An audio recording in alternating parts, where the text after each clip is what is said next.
আমি আস্থাশীল, গভীর আস্থাশীল আপনি একজন লড়াকু মুক্তিযোদ্ধা, আপনি পারবেন ইনশাআল্লাহ। আমরা আপনার কাছ থেকে শুধু ইনসাফ আশা করব।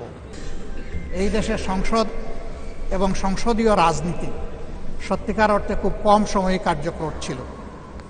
অল্প যেটুকু সময় ছিল জনগণ তার সুবিধা পেয়েছে। বেশিরভাগ সময় ফ্যাসিজমের কবলে পড়ে এই সংসদ ছিল অনেকটা দামি সংসদ, অকার্যকর। এবং আপনি যে বিরল সম্মানে আজকে ভূষিত হয়েছেন, এই জায়গায় অভিভাবকত্বের দায়িত্ব যারা পালন করেছেন অতীতে, তারা নিজের উপর, সংসদের উপর, দেশবাসীর উপর, গণতন্ত্রের উপর, মানুষের অধিকারের উপর তারা সুবিচার অনেকেই করতে পারেননি।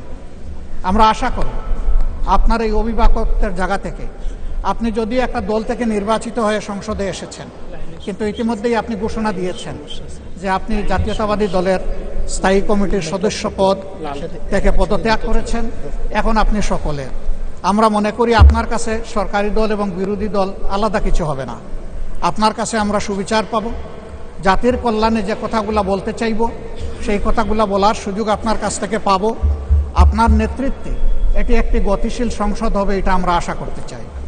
আমরা আশা করতে চাই অতীতে যে মন্দ নজির সৃষ্টি হয়েছে বিভিন্ন সময়, এটি নতুন করে আর হবে না।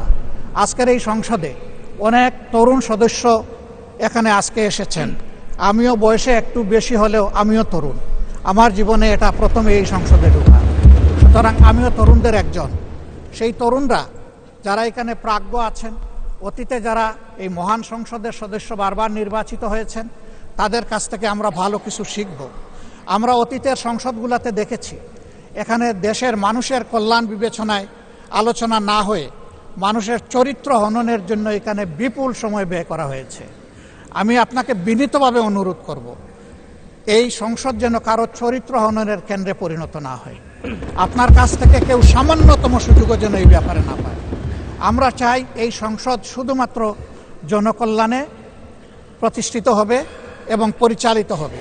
আমি আস্থাশীল, গভীর আস্থাশীল আপনি একজন লড়াকু মুক্তিযোদ্ধা, আপনি পারবেন ইনশাআল্লাহ এই সংসদকে সফলভাবে নেতৃত্ব দিতে।